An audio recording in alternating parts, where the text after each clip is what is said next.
कामगार मंत्री ॲडव्होकेट आकाश फुंडकर यांचे विशेष प्रयत्नामुळे राष्ट्रीय एकात्मताचे प्रतीक बुद्ध विहार गारटगावला बुलढाणा येथे 26 सप्टेंबर रोजी पार पडलेल्या नियोजन समितीच्या बैठकीत या बुद्ध विहारला क वर्ग पर्यटन स्थळाचा दर्जा प्रदान करून बुद्ध विहारच्या विकास कामाकरिता 1 कोटी रुपयाचा निधी मंजूर करण्यात आला। खामगाव मतदारसंघातील गारटगाव येथे आंतरराष्ट्रीय दर्जाचे बुद्ध विहार असून सदर बुद्ध विहाराची स्थापना 22 मे 1978 ला बुद्ध पौर्णिमेला तिब्बतचे 14वे बुद्ध धर्म गुरु दलाई लामा यांच्या हस्ते उद्घाटन झालेले आहे। Siddharth Gautam Buddha charitable trust register number 402 गारटगावचे संस्थापक अध्यक्ष भगवान हिरोडे हे होते। सध्या अध्यक्ष म्हणून अमोल हिरोडे, सचिव डॉक्टर अर्चित हिरोडे, सहसचिव रवी हिरोडे व व्यवस्थापक म्हणून योगेश हिरोडे या ट्रस्टची जबाबदारी सांभाळत आहे। भगवान बुद्धांना ज्या बुद्ध वृक्षाखाली ज्ञान प्राप्ती झाली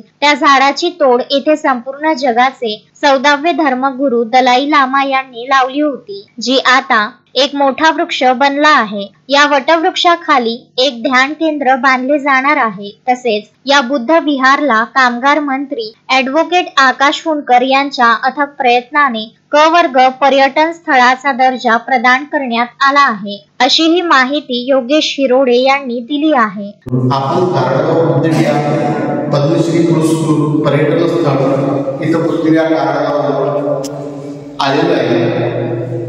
ही जी मूर्ती आहे ही अष्टधातूची आहे। ही टिळक राष्ट्रीय विद्यालय पंचकृषी यांनी स्वतः कलाकृती म्हणून बनवलेली आहे। माझे आजोबा भगवान हरिभाऊ हिरोडे संस्थापक अध्यक्ष बुद्ध विहार गारटगाव आणि त्यांचे मोठे बंधू नामदेवराव हरिभाऊ हिरोडे यांनी इवल्याच्या छोट्याशा गावामध्ये 1978 साली हे जी बुद्ध विहार आहे यांच्या मनामध्ये संकल्पना आणि बुद्ध विहार यांनी ही उभी केली। 1978 मध्ये जागतिक धर्मगुरू दलाई लामा 14वे यांनी या वास्तूला भेट देऊन इथले उद्घाटन केले। इथली जी कला आहे या बुद्ध विहाराची जी पण कलाकृती वगैरे जे आहे हे आपले टिळक राष्ट्रीय विद्यालय पंचकृषी यांनी घडवलेली आहे।